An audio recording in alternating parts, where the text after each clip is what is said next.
पूछना चाहता हूँ उत्तर प्रदेश के मुख्यमंत्री आदित्यनाथ योगी जी से। डॉक्टर अम्बेडकर जी ने इस संविधान बनाया, इस देश की अर्थव्यवस्था, इस देश की कानून व्यवस्था उन्हीं के बनाए हुए संविधान से चलती है। क्या आप लोग उनके ही प्रतिमा को उठाने का काम कर रहे हैं? प्रशासन के द्वारा यहाँ जेसीबी लाकर बाबा साहब की प्रतिमा हटाने का प्रयास किया जा रहा है। इतनी सक्रिय हो गई प्रशासन के लोग, अभी कोई घटना कहीं भी कहीं बहन बेटियों के साथ शोषण हो जाता है, रेप हो, बलात्कार, हत्या, मर्डर हो जाता है, वहाँ प्रशासन इतना सक्रिय नहीं हो पाता। प्रशासन लोग गुंडाई कर रहे हैं, कानून का डर दिखाकर, मुकदमा का डर दिखाकर। आप लोग लाठीचार्ज कर पाएंगे, ये हम लोग चूड़ियां नहीं पहने हैं। शासन प्रशासन से कोई उम्मीद नहीं है। आज प्रशासन के लोग ही भक्षक मर रहे बैठे। जी हाँ, नमस्कार दोस्तों। अभी हम आजमगढ़ जिले के फूलपुर थाना क्षेत्र के जाफरपुर गांव में उपस्थित है। तो यहाँ देखिए मूर्ति हटाने का मामला को लेकर यहाँ देखिए धनुष आजमगढ़िया का बयान, आइए सुनते हैं। और महिलाएं काफी भारी तादाद में यहाँ देखिए काफी हड़कंप मचा है कि आखिर वह किन अवस्थाओं में और कैसे क्या कारण था कि बाबा साहब की मूर्ति प्रशासन द्वारा हटा दी गई। आपको किस वजह से बुलाया गया है या फिर आप अपने मन से यहाँ आए हुए हैं?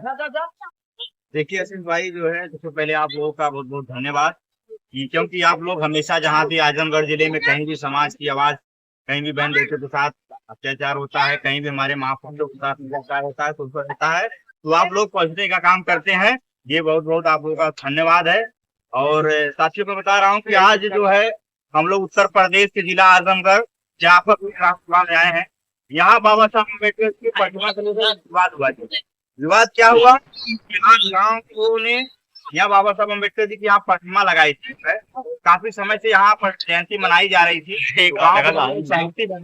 बाबा साहब अम्बेडकर जी की यहाँ प्रतिमा होनी चाहिए, ताकि हम लोग बहुत हर्षोल्लास के साथ, मजबूती के साथ बाबा साहब अम्बेडकर जी की जयंती मना सके। अपने आदर्श, हमारे मसीहा, हमारे आइडल जो थे, उनके जयंती पर लोग अच्छे तरीके से मना सके। तो देखिए जो है यहाँ गाँव सामाजिक जमीयत जो है हमारे प्रधान जी है, तो इसमें गाँव सामाजिक जमीयत जो है उसपे बाबा साहब अम्बेडकर जी की प्रतिमा बैठाई गई।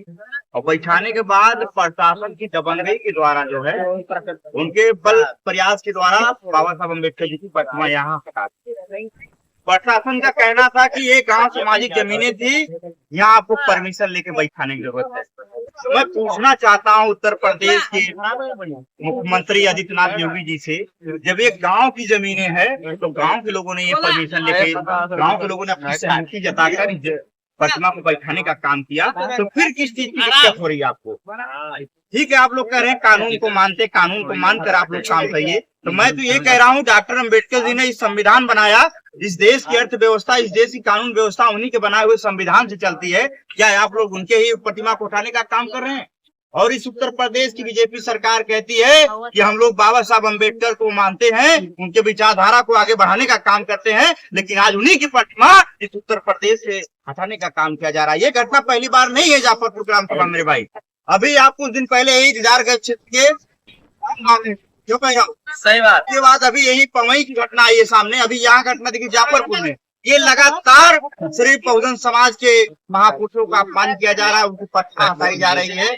उनके जिस तरीके से उन्होंने, डॉक्टर अम्बेडकर जी ने संघर्ष किया, जिस तरीके से उन्होंने समाज की आवाज उठाने का काम किया, इस शोषित वंचित मजलूम कौम को आगे बढ़ाया, उसी को लेकर आज हर जगह लोग अपने तरीके से बाबा साहब अम्बेडकर जी की प्रतिमा हटा रहे हैं। लेकिन ये प्रशासन को देखा नहीं जा रहा है। प्रशासन लोग अपने दबाव बनाकर बलपूर्वक प्रतिमा को हटा रहे हैं, ये सही नहीं है। बताया जा रहा है कि प्रशासन द्वारा यहाँ पे जेसीबी लाया गया, और जेसीबी शायद इस वजह से लाया गया था कि अगर मूर्ति नहीं निकलेगी तो जेसीबी से निकाला जाएगा। ग्राम सभा की महिलाओं ने बताया इस बात को, तो इस पे आप क्या कहना चाहेंगे? क्या इसमें अपमान नहीं हुआ? देखिए, बहुत सोचने और समझने वाली बात है आशीष भाई, कि जो प्रशासन के द्वारा यहाँ जेसीबी लाकर बाबा साहब की प्रतिमा हटाने का प्रयास किया जा रहा है, इतनी सक्रिय हो गई प्रशासन के लोग, अभी कोई घटना कहीं भी कहीं बहन बेटियों के साथ शोषण हो जाता है, रेप हो, बलात्कार, हत्या, मर्डर हो जाता है, वहाँ प्रशासन इतना सक्रिय नहीं हो पाता, वहाँ दबाने का प्रयास करता है। लेकिन जब बाबा साहब की बात आती है तो वहाँ जेसीबी, ये बहुत है, उत्तर प्रदेश के मुख्यमंत्री जी को ही बहुत सोचने और समझने की जरूरत है। हर जगह बुलडोजर चलाने की जरूरत नहीं है। आप गुंडा माफियाओं को जहाँ बुलडोजर चलाने की जरूरत है वहाँ नहीं चलाना। अभी घटना हुई निजामाबाद में, वहाँ जरूरत है बुलडोजर चलाने की, वहाँ जेसीबी चलाने की, वहाँ नहीं चल रहा है। लेकिन बाबा साहब अम्बेडकर जी की प्रतिमा हटाने के लिए ये जेसीबी लाई जा रही है, तो ये बहुत शर्मिंदगी की बात है ये सरकार के लिए। मुझे अभी आप जो यहाँ पे आए थे, आप यहाँ अरे यार मोबाइल और खाता उड़ावा। देखिए राहुल भाई, परमिशन नहीं देता है सरकार, तो क्या करेंगे आप? देखिए अभी जा रहे हैं हम लोग प्रधान जी यहाँ विधानसभा के इनका बहुत बड़ा सहयोग है इस गाँव में जो है पटना को लेकर। अभी हम लोग जा रहे हैं प्रशासन से इस मामले को लेकर बात करेंगे। प्रशासन ने कहा कि हम लोग परमिशन देने की अनुमति देंगे, थोड़ा समय दीजिए, हम लोग उनसे पूछेंगे कितना दिन का समय मिलेगा। रात में लगभग 100-150 पुलिस आई थी। देखिए ये तो प्रशासन की दबंगई चल रही है। अभी मैं कहा ना कि पहले तो लोग गुंडा माफियाओं से डरते थे, अब तो आम जनता प्रशासन के लोगों से डर रही है। प्रशासन के लोग गुंडाई कर रहे हैं, कानून का डर दिखाकर, मुकदमा का डर दिखाकर, और ये ग्राम सभा की महिलाओं का यह भी आरोप है, कहा गया कि घर घर में ताला लगाया जाएगा, उसके बाद दौड़ा दौड़ा करके लाठी चार्ज किया जाएगा। इस पे आपका क्या प्रतिक्रिया है?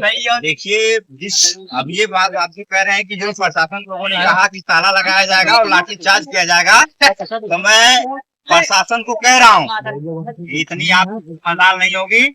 और हम लोग तो वर्दी का सम्मान करते हैं। अभी आप लोगों ने तरवा वाली घटना देखी है, बता रहा हूँ, आप इतनी मजाल नहीं कि आप लोग लाठी चार्ज कर पाएंगे। ये हम लोग चूड़ियां नहीं पहने हैं, हम लोग उधम सिंह के वंशज के लोग हैं, हम लोग बाबा साहब को मानते हैं, सिंह को भी मानते हैं, वर्दी का सम्मान करते हैं। जितने वर्दी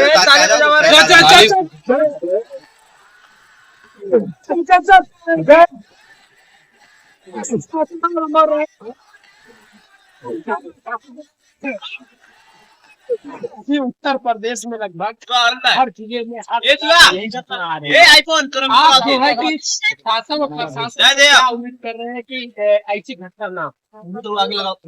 देखिए ये शासन प्रशासन से कोई उम्मीद नहीं है। आज प्रशासन के लोग ही भक्षक मर रहे बैठे हुए हैं। जो आज ये आवाम जनता सोचती थी कि हमारे हक हकूकों को कोई खाएगा छीनेगा तो प्रशासन के लोग हमारी रक्षा करेंगे, लेकिन आज तो खुद वो दमन करने का काम कर रहे हैं। राहुल भाई बस एक ही बात कहूंगा कि जिसकी यहाँ सत्ता, राजनीतिक सत्ता मजबूत है, उसका धर्म मजबूत है, उसकी ताकत मजबूत है। ये बहुजन समाज के लोगों को इस बात को सोचने और समझने की जरूरत है। आपको फिर से अपना दौर लाने की जरूरत है। जब तक आप लोग अपनी राजनीतिक सत्ता को मजबूत नहीं करेंगे, लगातार ये शोषण, लगातार हमारी बहन बेटियों के साथ अत्याचार होगा, हमारे महापुरुषों का अपमान किया जाएगा इस देश में। आप इतनी मेहनत कर रहे हैं, बहुजन समाज में जा रहे हैं, क्या लगता है कि आने वाले समय में धनुष आजमगढ़िया जो राजनीति में आएंगे? देखिए राजनीति बहुत अच्छी चीज है, ये समय तय करेगा। अभी तो मैं समाज सेवा कर रहा हूँ, समाज में नेता नहीं, समाज का बेटा बन के समाज में काम कर रहा हूँ। जिले में कहीं भी कोई घटना हो रही है, हम लोग लगातार पहुंच रहे हैं, समाज की आवाज उठाने का काम कर रहे हैं। और हम लोग यहाँ तक किसी नेता के भरोसे यहाँ संघर्ष करके नहीं पहुंचे हैं, हम लोग समाज के सपोर्ट से और समाज के साथ की वजह से आज हम लोग यहाँ तक पहुंचे हैं। और रह गई बात राजनीति की, तो जरूरत पड़ने पर राजनीति भी की जाएगी। जब समाज के लोग इस तरीके का काम करेंगे, जिस तरीके के लिए समाज के लोग सपोर्ट करेंगे, हम उस तरीके का काम करेंगे जो है। अभी देख रहे हैं कि धनुष